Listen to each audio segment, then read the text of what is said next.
prvotřídní jídlo, nádherné interiéry a nevšední zážitky. A neb to, co očekáváme od podniků, kam se vydáme s přáteli nebo s rodinou. Zdravím, jsem Daniel Kotula z realitní kanceláře Kotula a každý týden pro vás na tomto kanále připravujeme nová videa o zajímavých věcech a místech v Praze. Proto budeme rádi, když budete náš kanál odebírat. Děkujeme. V dnešním videu vám dáme tipy na 3 skvělé podniky, které jsou jenom pár kroků od sebe. A přitom, když do nich zavítáte, rozhodně nebudete litovat. Jsou totiž skutečně originální a v tom, co dělají, patří mezi špičku v celé Praze. Nejlepší na tom je, že můžete všechny 3 podniky postupně zvládnout během jednoho odpoledne nebo večera. Dokonale se totiž doplňují. A přesně to dnes uděláme my. Zároveň je to pro nás taková malá oslava toho, že nás sledujete. V době, kdy točíme tento díl, mají naše videa již přes 300 000 shlédnutí. Děkujeme. A teď pojďme už jíst. Jsme v dlouhé ulici a prvním podnikem, do kterého zavítáme, je Naše maso. Na první pohled to vypadá jako obyčejné řeznictví. Maso vám tu skutečně i prodají. To ale zdaleka není vše. Hlavním lákadlem je, že vám na místě udělají maso, na které si ukážete. Od přeštických kotlet přes hovězí maso v různých stupních zrání až po klobásky. Pokud vám bude přecházet zrak, ničeho se nebojte. Třešničkou v tomhle gastronebi je to, že se o maso stará proslulý řezník František Šáňa mladší, kterého tu často potkáte a který vám vše ohledně jednotlivých kousků vysvětlí a doporučí vám jen to nejlepší. A pokud máte chuť jen na něco menšího, můžete si dát třeba jejich burger nebo sekanou. Tak jsme si vybrali přeštickou kotletku, salsíčiu, podklečí a roštěnku. No, výborný.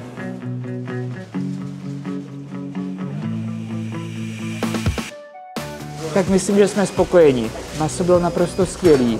Měkký, šťavnatý, no prostě pohádka. Jsme příjemně najezený a zbylo nám ještě nějaké místo. Chtělo by to dezert. Dobrou zprávou je, že stačí ujít jen pár kroků. 1, 2, 3, 4. A jsme v dalším podniku. Hned v protějším vchodu je totiž podnik Sisters, ve kterém si přijdou na své milovníci dortíků nebo chlebíčků. Poctivé laskonky, věnečky, krémrole, indiáni, punčáky, větrníky a další chuťovky tu peče špičkový cukrář Lukáš Skála, který se na několika mezinárodních soutěžích umístil mezi nejlepšími cukráři na celém světě. A pokud nemáte zrovna chuť na sladké, nevadí, ve vedlejším pultu si určitě vyberete. Mají tu totiž chlebíčky, ze kterých je radost vybírat.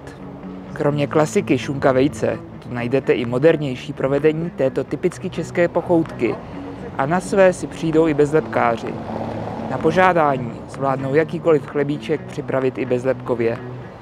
Já jsem si dal svůj oblíbený punčák a k tomu dokonalá kombinace rozbífových chlebíček. No, nemohl jsem odolat samozřejmě. A Lukáš si dal indiána a vajíčkovej.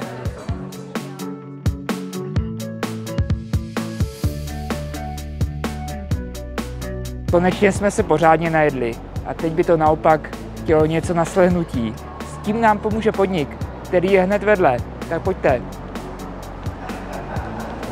Dvůr domu už nám napovídá, že tam, kam míříme, to bude hodně zajímavé. Mnohé podniky do svých interiérů investují miliony korun. Bokovce to ale vzali z opačného konce. K interiéru přistoupili poměrně punkovým způsobem, takže vám to tu může na první pohled připadat trochu vybydleně. Kromě toho tady najdete výběr skutečně těch nejlepších vín. Vše pod taktovkou someliéra Romana Novotného. Lukáši, na naše zdraví a na zdraví našich sledujících.